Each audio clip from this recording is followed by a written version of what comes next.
Hello students, welcome to life science class. हम लोग पढ़ रहे थे एक्सक्रीशन चैप्टर। एक्सक्रीशन चैप्टर में हम किडनी पढ़ चुके हैं। आज किडनी ही के बारे में थोड़ा सा और आगे फर्दर हमारा स्टडी होगा। तो नेफ्रॉन के बारे में हम आज लोग पढ़ेंगे। एक बार फिर से देख लीजिए, ये ह्यूमन किडनी है, दो किडनी है। ये आपका ये रीनल आर्टरी है लाल रंग का, ये है आपका ब्लू कलर का रीनल वेन, और ये जो ट्यूब आया है इसको कहते हैं यूरेटर। ठीक है, अब ये देखिए, ये किडनी का अंदरूनी हिस्सा है, ये कटा हुआ हिस्सा है। इसमें आप फिर से यहाँ इसमें भी आप देख लीजिए, ये लाल रंग का जो है आप देख रहे हैं 3 नंबर में, ये रीनल आर्टरी है जो यहाँ से अंदर की तरफ गया है। और ये देखिए पूरा जो कैपिलरीज में फिर डिवाइडेड हो गया, इस तरह से गुच्छा बनाया हुआ है यहाँ पर। ये पूरा यहाँ से यहाँ तक, ठीक है, ये रीनल आर्टरी है। और ये जो ब्लू कलर का देख रहे हैं, ये रीनल वेन है। यही जो है फिर बाहर में निकल रहा है, इस तरह से निकल कर यहाँ पर चला आया। ये हो गया 4 नंबर रीनल वेन। तो ये हो गया रीनल आर्टरी, ये हो गया रीनल वेन, और ये हो गया पिरामिड, रीनल पिरामिड। ठीक है, इसी मुकाम पर जो है, इसी जगह पर नेफ्रॉन पाया जाता है, जो कि किडनी का स्ट्रक्चरल और फंक्शनल यूनिट है। ठीक है, तो ये इसको याद रखिएगा कि नेफ्रॉन इसी जगह अंदर में रीनल पिरामिड्स के पास पाया जाता है। अब देखिए, nephron the structural and functional unit of kidney. Nephron क्या है? ये एक ट्यूब है, माइन्यूट ट्यूब।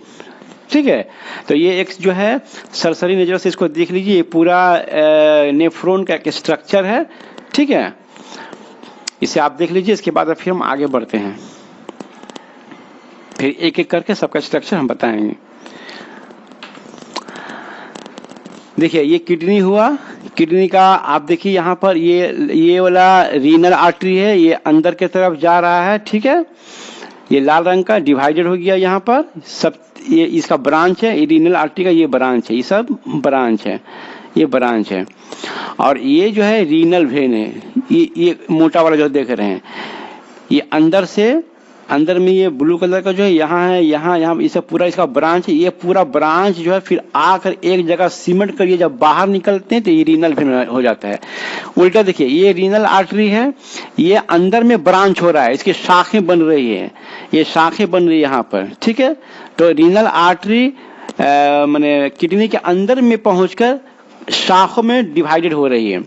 और ये रीनल वेन है, यहाँ अंदर में जो शाखें हैं वेन्स का, ये फिर आकर बाहर की तरफ जो है एक नली बन जाती है, जो रीनल वेन कहलाती है। तो ये अंदर में डिवाइड हो रही है, माने डाइवर्ज हो रहा है, और ये अंदर से बाहर की तरफ रीनल वेन कन्वर्ज हो रहा है। ठीक है, तो ये हो गया रीनल वेन, रीनल आर्टरी, ये हो गया यूरेटर। और ये देखिए नेफ्रॉन, नेफ्रॉन देखिए ठीक इस मुकाम पर जो पीला रंग का देख रहे हैं, ये है नेफ्रॉन, ये नेफ्रॉन है। तो नेफ्रॉन कहाँ पाया जाता है? ये किडनी के अंदरूनी हिस्सा में, मेडुला हिस्सा में। नेफ्रॉन क्या है? पतला पतला ट्यूब की तरह जो एक स्ट्रक्चर है। ठीक है, ट्यूब की तरह एकदम नली है, ये एक नली है। इसी को कहते हैं किडनी का स्ट्रक्चरल और फंक्शनल यूनिट। तो ये हुआ नेफ्रॉन। अच्छा, नेफ्रॉन को पढ़ाने से पहले कुछ 2-3 टर्म है, उसे आप अच्छा से समझ लीजिए। देखिए, आर्टेरियोल, आर्टेरियोल क्या है? ये देखिए आर्टरी है, ये वाला जो देख रहे हैं मोटा वाला, ये आर्टरी है। अब आर्टरी से देखिए यहाँ से एक ब्रांच निकला है। ठीक है, ये एक ब्रांच, या यहाँ से दूसरा ब्रांच, यहाँ से तीसरा ब्रांच, यहाँ से चौथा ब्रांच। तो ये आर्टरी से जो ब्रांचेस निकलती है उसे आर्टेरियोल कहते हैं। अब ये आर्टेरियोल जो है फिर आगे जाकर जो है और ब्रांचेस में जो क्या होता है, मुनकसिम हो जाती, तकसीम हो जाती है।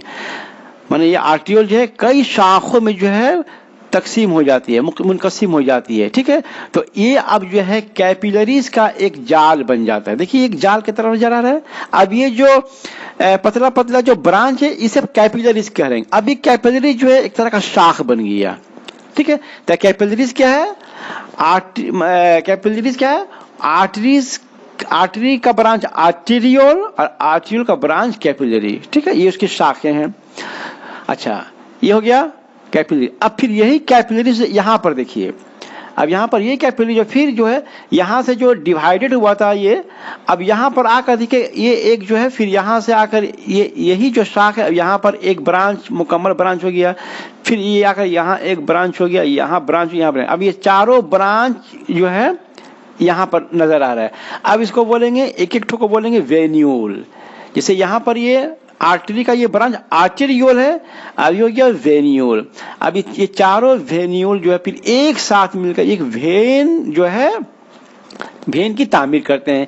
यानी इधर से अगर देखिए तो इधर से अगर देखिए तो ये वेन हो गया, ये वेन की शाखें हैं जिसको हम वेन्यूल कहते हैं। ये शाखें अगर इधर से इधर देखिएगा तो ये शाखें तमाम वेन्यूल मिलकर एक वेन मुरत्तब करती है, ठीक है।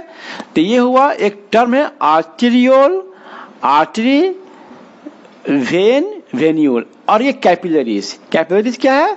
जाल है। आर्टरीज का ये एक जाल है, ठीक है। और इसके इर्द गिर्द में जो ये टिश्यू या सेल्स पाए जाते हैं। तो ये एक टर्म था जो पहले आप समझ लीजिए। अब चलते हैं हम लोग स्ट्रक्चर ऑफ नेफ्रॉन के तरफ। अब नेफ्रॉन जो है दो चीजों से मिलकर बना होता है, या यूं कहिए कि नेफ्रॉन के दो हिस्से होते हैं, दो पार्ट होते हैं। एक पार्ट को कहते हैं रीनल कॉर्पस्कल, इसका दूसरा नाम है मालपीजियन कॉर्पस्कल। ये हुआ पहला हिस्सा। और दूसरा हिस्सा को कहते हैं रीनल ट्यूब्यूल। अच्छा, ट्यूब्यूल का मतलब समझ लीजिए। ट्यूब जानते हैं? ट्यूब माने नली। तो यहाँ किस चीज की नली है? ब्लड की नली है, खून की नली है। तो ट्यूब से भी जो पतला पतला जो नली होता है इसको ट्यूबुल कहते हैं। माने ट्यूब से भी छोटा छोटा जो नली है उसको ट्यूबुल कहते हैं। रीनल जो वर्ड है वो किडनी के लिए आता है। जब भी रीनल वर्ड आप कहीं भी देखेंगे तो उसका मतलब समझिए कि इसका ताल्लुक किडनी से है। तो रीनल ट्यूबुल का मतलब किडनी का ट्यूब, ठीक है। तो यहाँ पर हमने क्या देखा कि नेफ्रॉन के दो हिस्से होते हैं। पहला हिस्सा को कहते हैं रीनल कॉर्पस्कल और दूसरा हिस्सा को कहते हैं रीनल ट्यूब्यूल। अब रीनल कॉर्पस्कल के भी जो है दो हिस्से होते हैं। यहाँ पर देखिए रीनल कॉर्पस्कल के दो हिस्से। पहला हिस्सा को कहते हैं ग्लोमेरुलस और उसके दूसरे हिस्से को कहते हैं बाउमैन्स कैप्सूल। अब यहाँ पर देखिए ये था नेफ्रॉन वाला हिस्सा, पूरा ये मुकम्मल हिस्सा है। अब ये वाला जो शुरू का जो अगला हिस्सा है ये इतना दूर यहाँ तक, इसी हिस्सा को यहाँ पर दिखलाया गया है, इस मुकाम पर दिखलाया गया है, ठीक है। तो ये नेफ्रॉन का सबसे अगला हिस्सा है, आगे का ये फ्रंट का हिस्सा है। अब यहाँ पर देखिए ये जो है इसको कहते हैं बाउमैन्स कैप्सूल। ये वाला हिस्सा बाउमैन्स कैप्सूल है। और ये जो है ग्लोमेरुलस है। ग्लोमेरुलस क्या होता है? ग्लोमेरुलस में देखिए यहाँ पर देखिए ये है, यहाँ क्या लिखा हुआ? आफ्रेंट आर्टेरियोल। आर्टेरियोल हमने अभी आपको समझाया कि आर्टरी का एक शाख, आर्टरी का एक शाख को कहते हैं आर्टेरियोल। तो हमने जो रीनल आर्टरी दिखाया था किडनी में, जो रीनल आर्टरी है उसी रीनल आर्टरी का एक शाख को हम लोग कहते हैं आर्टेरियोल। आफ्रेंट माने अंदर की तरफ जाने वाला, आफ्रेंट का माने होता है अंदर की तरफ आने वाला था। ये रीनल आर्टेरियोल जो है ये अंदर की तरफ आ रही है, माने ये जो बाउमन कैप्सूल है जो प्याला के शक्ल का है, इसके अंदर में ये आर्टेरियोल यहाँ पर पहुंच रही है। अब ये आर्टेरियोल देखिए यहाँ पर जो है कई शाखों में जो है तकसीम होकर एक कैपिलरीज एक गुच्छा बनाती है। कैपिलरीज का ये एक गुच्छा है, इसी गुच्छे को हम लोग कहते हैं ग्लोमेरुलस। याद रखिए ग्लोमेरुलस क्या है? ग्लोमेरुलस बाउमन कैप्सूल में आफ्रेंट आर्टेरियोल माने बाउमन कैप्सूल में जो आर्टरी के रीनल आर्टरी के एक जो शाख जो पहुंचकर कई छोटे छोटे शाखों में तकसीम होकर एक गुच्छा बनाती है, उसे हम कहते हैं ग्लोमेरुलस। तो ग्लोमेरुलस क्या हुआ? ग्लोमेरुलस हुआ कैपिलरीज का एक गुच्छा। माने रीनल आर्टरी के एक शाख जिसे आफ्रेंट आर्टीरियल कहते हैं, वो आफ्रेंट आर्टीरियल जब बाउमेन कैप्सूल के अंदर में दाखिल होती है तो बहुत सारे कैपिलरीज में मुनकसिम हो जाती है और एक गुच्छा बनाती है। इसी गुच्छे को हम लोग कहते हैं ये ग्लोमेरुलस। ठीक है, तो ये हो गया। अच्छा, तो ग्लोमेरुलस क्या हो गया? ग्लोमेरुलस आप समझ में आ गया, कैपिलरीज ग्लोमेरुलस। अच्छा, अब यहाँ पर अब ये आफ्रेंट आर्टीरियोल है। अब यही जो मैंने कैपिलरीज का यहाँ जो जाल बना हुआ है, फिर यही कैपिलरीज फिर आपस में मिलकर माने फिर से दोबारा मिलकर एक पतली शाख बनाते हैं जिसे हम कहते हैं एफरेंट आर्टेरियोल। एफरेंट का मतलब हुआ बाहर की तरफ जाने वाली। हमने यहाँ कहा दिखा रीनल आर्टरी की एक शाख अंदर में आ रही है, अंदर में आकर कैपिलरीज बनानी। अब ये कैपिलरीज फिर मिलकर यहाँ पर से एक सिंगल जो है एक माने वेसल बनाती है, माने खून की नली बनाती है जो अब बाउमेन कैप्सूल से बाहर की तरफ निकलती है। तो बाउमेन कैप्सूल से बाहर की तरफ निकलने वाले आर्टेरियोल को एफरेंट आर्टेरियोल कहते हैं। समझ में आ गया? तो एफरेंट आर्टेरियोल क्या हुआ? आर्टरी की एक शाख जो बाउमेन कैप्सूल में आती है और ग्लोमेरुलस का एक गुच्छा बनाती है। वही ग्लोमेरुलस का एक गुच्छा फिर आपस में मिलकर एक जो है वो खून की नली बनाती है और बाउमेन कैप्सूल से बाहर निकल जाती है। इसे कहते हैं एफरेंट आर्टेरियोल। तो ये हुआ ग्लोमेरुलस के बारे में। तो एफरेंट आर्टेरियोल आपको समझ में आ गया, एफरेंट आर्टेरियोल भी समझ में आ गया। अब है बाउमेन कैप्सूल। बाउमेन कैप्सूल देखिए, ये जो प्याला नुमा है ये बाउमेन कैप्सूल है। तो बाउमेन कैप्सूल में क्या रहता है? बाउमेन कैप्सूल ये वो जगह है जहां पर ग्लोमेरुलस जो है मुखिम रहता है, यहां पर ग्लोमेरुलस रहता है। ठीक है। अच्छा,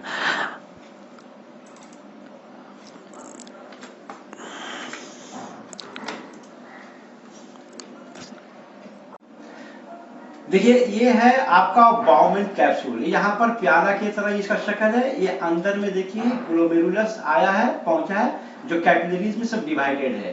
देखिए कैपिलरी ग्लोमेरुलस कैपिलरी। ठीक है। अब ये बाउमेन कैप्सूल जो है दो लेयर्स की बनी होती है। एक को कहते हैं विसेरल इनर लेयर। यहाँ पर विसेरल लिखा हुआ है, विसेरल इनर लेयर। ये वाला जो आपको नजर आ रहा है ये सब ये विसेरल इनर लेयर, अंदरूनी लेयर है। और एक होता है पैरिटल आउटर लेयर। ये जो देख रहे हैं ये है पैरिटल आउटर लेयर। तो बाउमेन कैप्सूल क्या होता है? बाउमेन कैप्सूल एक प्याला नुमा शक्ल का वो माने आपका नेफ्रॉन का सामने का हिस्सा है जिसके अंदर में ग्लोमेरुलस रहता है और ये दो परतों से मिलकर बनी होती है, अंदरूनी विसेरल लेयर और बाहरी पैरिटल लेयर। तो हमने ग्लोमेरुलस और बाउमेन कैप्सूल को पढ़ लिया जो कि रीनल कैप्सूल का फर्स्ट पार्ट था। अब जो है रीनल कैप्सूल का सेकंड पार्ट है रीनल ट्यूबुल। रीनल ट्यूबुल जो है ये दूसरा नेफ्रॉन का दूसरा हिस्सा है जो लंबा और पेचीदा और ऐंठा हुआ ट्यूब है। ठीक है, जो कि बाउमेन कैप्सूल से शुरू होता है। अब देखिए इस मुकाम से ये जो देख रहे ट्यूब की तरह जो आया है इस तरह से ऐंठा हुआ ऐसे आ रहा, फिर ऐसे लंबा यहाँ तक आया, फिर यहाँ से यहाँ तक, फिर ऐसे जाकर फिर ऐसे का फिर ऐसे आ गया है। ये पूरा हिस्सा जो है रीनल ट्यूबुल का हिस्सा है।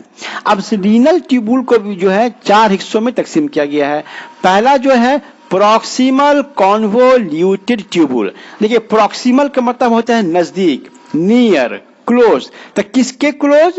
यही बाउमेन्स कैप्सूल के नजदीक। तो बाउमेन्स कैप्सूल के नजदीक वाला जो ट्यूबुल है उसे कहते हैं प्रॉक्सिमल कॉन्वोल्यूटेड ट्यूबुल। कॉन्वोल्यूटेड का मतलब होता है ट्विस्टेड। जैसे हमने डाइजेस्टिव सिस्टम में बताया था कि हमारा जो लार्ज इंटेस्टाइन या स्मॉल इंटेस्टाइन है वो स्मॉल इंटेस्टाइन ट्विस्टेड रहता है, ऐंठा हुआ रहता है। जैसे दरख्त के कोई एक पत्तियां कोई शाख होती है दीवार से या हमारे घरों के खिड़की से किस तरह से लिपटी रहती है, ऐंठा हुआ। ठीक उसी तरह से यहाँ पर ये जो ये इस तरह से ये क्या हुआ, पेचीदा और ऐंठा हुआ है। तो प्रॉक्सिमल कॉन्वोल्यूटेड ट्यूबुल माने बाउमेंस कैप्सूल के नजदीक वाला ये जो ट्यूबुल है इसको कहते हैं प्रॉक्सिमल कॉन्वोल्यूटेड ट्यूबुल। ठीक है। दूसरा है हेनेल्स लूप। अब यहां से जो है ये वाला हिस्सा, ये देखिए ये पूरा प्रॉक्सिमल हो गया। अब यहां से लेकर यहां तक ये हिस्सा, इसको कहते हैं लूप ऑफ हेनेल। ठीक है। ये जो है हेयर पिन की तरह रहता है, माने औरतें जो अपने सर के बालों में हेयर पिन लगाती हैं, या अंग्रेजी का जो यू जो लेटर है उसी के शक्ल की तरह होता है। देखिए यहां से ऐसे आइए तो यू की तरह हो गया, और हेयर पिन की तरह भी लग रहा है, तो इसे कहते हैं हेनेल्स लूप। तो पहला हिस्सा हो गया प्रॉक्सिमल कॉन्वोल्यूटेड ट्यूबुल, दूसरा हिस्सा हो गया हेनेल्स लूप। अब इसके बाद यहां से लेकर यहां तक ये जो ट्यूबुल है इसे कहते हैं डिस्टल कॉन्वोल्यूटेड ट्यूबुल। डिस्टल का मतलब होता है दूर, प्रॉक्सिमल का ऑपोजिट डिस्टल। प्रॉक्सिमल मतलब नजदीक, किसके नजदीक, बाउमेंस कैप्सूल के नजदीक। डिस्टल का मतलब दूर, किससे दूर, बाउमेंस कैप्सूल से दूर जो कॉन्वोल्यूटेड ट्यूबुल है उसे हम कहते हैं डिस्टल कॉन्वोल्यूटेड ट्यूबुल। तो इस तरह से ये रीनल ट्यूबुल के अब हमने 3 हिस्से हो गए, प्रॉक्सिमल कॉन्वोल्यूटेड ट्यूबुल, दूसरा हो गया हेनेल्स लूप, तीसरा हो गया डिस्टल कॉन्वोल्यूटेड ट्यूबुल। अब उसके बाद ये जो बच जाता है इसे कहते हैं कलेक्टिंग ट्यूबुल या कलेक्टिंग डक्ट, जो कि यूरेटर, हमने किडनी में आपको यूरेटर दिखलाया था, उस यूरेटर्स के साथ ये जाकर जो है ये कलेक्टिंग डक्ट जो है जाकर फिर जो है मिल जाता है। तो इस तरह से ये पूरे डायग्राम में क्या हो गया, ग्लोमेरुलस हो गया, आपका बाउमेंस कैप्सूल हो गया, ये हो गया रीनल आर्टरी। ये रीनल आर्टरी की एक शाख है जिसे आफरेंट आर्टिरियोल कहते हैं, ये यहाँ पर गुच्छा बना हो जिसे ग्लोमेरुलस कहते हैं, और यहीं से फिर ये एक आर्टरी जो निकल गई है जिसको कहते हैं हम एफरेंट आर्टेरियोल। ठीक है। अब जो है, अब यहां पर देखिए, अब ये जो एफरेंट आर्टेरियोल है, अब ये जो ट्यूबुल है इस ट्यूबुल के तरफ देखिए चारों तरफ जो है नेट के तरह जो है फैल गया है, एकदम जाल नुमा शक्ल बना के ये पूरे ट्यूबुल को जो क्या किए, सराउंड कर लिए, घेरा डाल दिए। ठीक है। तो ये हो गया। अभी इसको कहेंगे एफरेंट आर्टेरियोल। अभी एफरेंट आर्टेरियोल जो है फिर यहां आकर जो है एक वेन का शक्ल वेन्यूल बन जाती है, जो फिर यहाँ आकर जो है फिर आगे आकर जो है एक रीनल वेन का ये शक्ल इख्तियार कर लेती है। इसे कहते हैं, मैंने आपको रीनल वेन, जो फिर आर्टरी से जो है किडनी से बाहर निकल जाती है। तो एफरेंट आर्टेरियोल क्या हुआ, एफरेंट आर्टेरियोल जो है वो भी कैपिलरीज की एक जाल है जो रीनल ट्यूबुल के चारों तरफ क्या होता है उसको घेरे रहती है, और फिर जो है कन्वर्ज हो जाती है रीनल वेन में। यानी ये एफरेंट आर्टेरियोल हो गया, ये ट्यूबुल के चारों तरफ जो है घेरा डाली हुई, घेर लिए इसको चारों तरफ, जाल के तरह इसको घेर लिए, और फिर यहाँ से ये मैंने वेन्यूल में तब्दील होकर फिर ये रीनल वेन बन जाती है। ये रीनल वेन जो है फिर किडनी से बाहर निकल जाता है। तो ये था स्ट्रक्चर ऑफ नेफ्रॉन के बारे में। तो हम उम्मीद करते हैं कि आज का ये स्ट्रक्चर और फंक्शन यूनिट अभी आपको समझ में आ गया होगा। इसके बाद अभी हम थोड़ा देर बतलाते हैं कि नेफ्रॉन का फंक्शन, इसका फंक्शन कैसे होता है।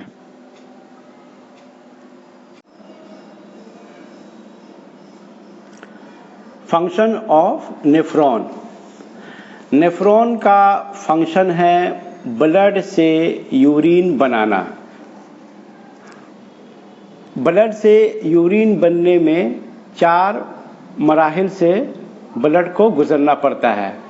पहला है फिल्ट्रेशन, दूसरा है रीएब्जॉर्प्शन, तीसरा है सीक्रेशन और चौथा है एक्सक्रीशन।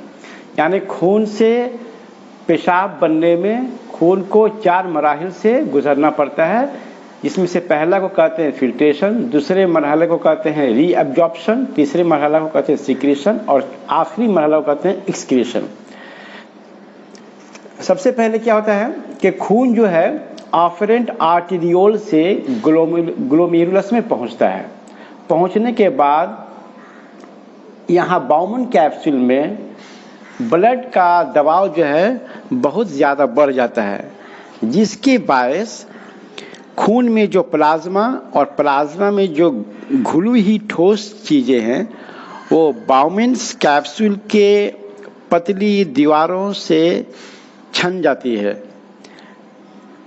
इस अमल को कहते हैं अल्ट्रा फिल्ट्रेशन, और इसके बायस जो फ्लूइड बचता है उसे हम कहते हैं ग्लोमेरुलर फिल्ट्रेट या अल्ट्रा फिल्ट्रेट, और इस फिल्ट्रेट का वजन होता है 170 लीटर। यानी कि ये है बाउमेन कैप्सूल, ये है ग्लोमेरुलस। इसमें जो खून अंदर आने से यहाँ पर खून का दबाव बढ़ जाता है, जिससे क्या होता है प्लाज्मा और उसमें घुली हुई चीजें इस बाउमेन कैप्सूल की दीवार से छनकर यहाँ पर आकर ठहर जाती है। इस पूरे अमल को कहते हैं अल्ट्रा फिल्ट्रेशन। अब ये फिल्ट्रेट जो है अब वहां से जो है पहुंचता है। अब देखिए इस फिल्ट्रेट के अंदर में क्या क्या चीजें रहता है। इस फिल्ट्रेट में होता है पानी और दीगर कारामद चीजें, मसलन ग्लूकोज, अमीनो एसिड, सोडियम वगैरह वगैरह। अब ये फिल्ट्रेट जो है बाउमेन्स कैप्सूल से रीनल ट्यूबुल में पहुंचती है। माने यहां से फिल्ट्रेट अब इस पूरे जो ट्यूबुल है यहाँ पर पहुंचती है। अब इसी जगह अब दूसरा अमल होता है जिसको हम लोग कहते हैं रीएब्जॉर्प्शन। अब यहाँ पर क्या होता है, यहाँ पर जो कैपिलरीज जो है जो रीनल ट्यूबुल के चारों तरफ जो लिपटी हुई है, और इस कैपिलरीज का अब यहाँ पर हम नाम देते हैं पेरिट्यूबुलर कैपिलरीज।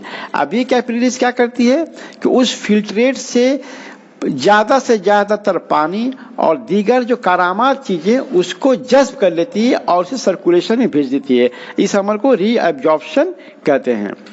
मतलब यहाँ पर देखिए ये जो आप जो खून की नलियां देख रहे हैं, आप दरअसल ये कैपिलरीज है, ठीक है, इसे कहते हैं पेरिट्यूबुलर कैपिलरीज। ये ट्यूबुल के चारों तरफ क्या हुआ है, लिपटी हुई है। अब यहाँ पर जो फिल्ट्रेट छन कर यहाँ से इस ट्यूबुल के अंदर में आता है, तो ये कैपिलरी जो है उससे पानी और दीगर जो है फायदेमंद जो है चीजों को जज्ब कर लेती है और उसे फिर जो है ब्लड में वापस भेज देती है सर्कुलेशन के लिए। इस अमल को रीएब्जॉर्प्शन कहते हैं। रीएब्जॉर्प्शन इसलिए कहते हैं कि एक बार करामद चीजें और फायदेमंद चीजें हमारे डाइजेशन के दौरान जो है स्मॉल इंटेस्टाइन के जरिए हो चुका है, वहां पहला एब्जॉर्प्शन हुआ और यहाँ पर दूसरा बार एब्जॉर्प्शन हो रहा है, इसीलिए हम लोग इसे कहते हैं रीएब्जॉर्प्शन। ठीक है। अच्छा, अब रीएब्जॉर्प्शन के बाद जो फिल्ट्रेट बच जाता है वही यूरिन कहलाता है। अब इस यूरिन के अंदर में ये जो रीनल ट्यूबुल है इसके कुछ खुलिया और दूसरे मुरक्कबात मसलन हिस्टामाइन, पेनिसिलिन और क्रिएटिनाइन इस पेशाब के अंदर में शामिल कर दिए जाते हैं, इसके अंदर डाल दिए जाते हैं। अब इसी अमल को ट्यूब्यूलर सीक्रेशन कहा जाता है। मतलब कि ये ट्यूबुलर ये जो ट्यूबुल देख रहे हैं, ठीक है, अब इस कैपिलरी या इसके अंदर जो फिल्ट्रेट बच गया उसमें इसी के कुछ जो सेल्स और हिस्टामाइन, क्रिएटिनाइन उसमें डाल दिए जाते हैं, तो ये अमल हो गया सीक्रेशन। मतलब ये ट्यूब जो है अपना कुछ मादा जो इस पेशाब के अंदर में खारिज करके उसमें पहुंचा देता है। अब ये जो है फिल्ट्रेट जो है पहुंचता है इसके अंदर में, इसे कहते हैं कलेक्टिंग डक्ट। ठीक है, तो अब ये पहुंचता है कलेक्टिंग ट्यूबुल में।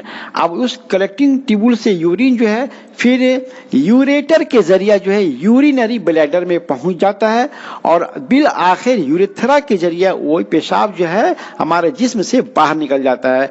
इस अमल को हम एक्सक्रीशन कहते हैं। यानी कि यहाँ से जो फिल्ट्रेट हुआ, जो अब यूरिन बन गया, वो यूरिन इस कलेक्टिंग डक्ट में आता है, ये इसको कलेक्टिंग ट्यूबुल कहते हैं, और फिर ये जो है आपका यूरेटर से ये कनेक्टेड है, यूरेटर से फिर यूरिन जो है यूरिनरी ब्लैडर में आता है और फिर वहां से यूरेथ्रा के जरिए जो बाहर निकल जाता है। तो ये है नेफ्रॉन का अमल। अब हम देख लेते हैं कि कंपोजिशन ऑफ यूरिन, माने यूरिन हम लोग जो पेशाब जो करते हैं उस पेशाब में दरअसल क्या क्या मादे उसके अंदर पाए जाते हैं। तो सबसे पहले देख लीजिए 96% पेशाब में जो है पानी ही होता है। ये तो आप खुद आपका मुशाहिदा है। दूसरा क्या है, इस यूरिन के अंदर में कुछ नामियाती सॉल्ट्स, इनऑर्गेनिक सॉल्ट्स पाए जाते हैं, मसलन sodium chloride, potassium phosphate, potassium sulphate, calcium phosphate, calcium sulphate वगैरह। ये नामियाती सॉल्ट्स के अलावा इस यूरिन के अंदर में कुछ गैर नामियाती अब इसके बाद इसके अंदर जो कुछ ऑर्गेनिक कंपाउंड्स भी पाए जाते हैं, जैसे urea, uric acid, hippuric acid, creatinine. तो ये सब ऑर्गेनिक कंपाउंड्स भी आपको यूरिन में पाए जाते हैं। अच्छा, यूरिन का जो कलर येलो किस्म का होता है, इसकी वजह यह है कि इसके अंदर में एक कलर पिगमेंट पाया जाता है जिसे हम कहते हैं यूरोक्रोम, जिसकी वजह से पेशाब पीला होता है। तो इस तरह से हम यूरिन में देख लिया कि यूरिन में 96% वाटर, कुछ ऑर्गेनिक सॉल्ट्स और कुछ ऑर्गेनिक कंपाउंड्स, मसलन यूरिया, यूरिक एसिड, क्रिएटिनिन इसके अंदर पाए जाते हैं और यूरोक्रोम भी इसके अंदर पाया जाता है। तो ये था नेफ्रॉन का स्ट्रक्चर और फंक्शन। आखिर में एक सवाल पूछा जाता है कि इगेशन और एक्सक्रीशन में क्या फर्क है। हम लोग पढ़े हैं डाइजेस्टिव सिस्टम में, मतलब हम लोग जो खाना जो बाहर निकालते हैं तो वो भी तो जो एक तरह का वेस्ट प्रोडक्ट है, तो उसे हम एक्सक्रीशन क्यों नहीं कहते हैं। वजह इसका ये है कि इगेशन में क्या होता है, डाइजेशन के बाद, हाजमे के बाद जो कुछ अनडाइजेस्टेड मैटर बच जाता है, वो जो हमारे जिस्म से बाहर निकलता है, उस अमल का नाम इगेशन है। और एक्सक्रीशन में क्या होता है, मेटाबॉलिक प्रोसेस के वजह से जो वेस्ट प्रोडक्ट्स तैयार होता है जो कि हमारे जिस्म के नुकसानदेह, उसके जो इखराज होता है, उस अमल को हम एक्सक्रीशन कहते हैं। यानी इगेशन में डाइजेशन के बायस जो अनडाइजेस्टेड मैटर बच जाता है उसके इखराज को इगेशन कहते हैं। और एक्सक्रीशन वो अमल है जिसमें मेटाबॉलिक प्रोसेस के बाद जो नुकसानदेह और बेकार मादे हमारे जिस्म से खारिज कर दिए जाते हैं उसे एक्सक्रीशन कहते हैं। तो ये था डिफरेंस इगेशन और एक्सक्रीशन के बारे में। हम उम्मीद करते हैं कि हमारा लेसन आपको अच्छी तरह से समझ में आया होगा। Thank you very much.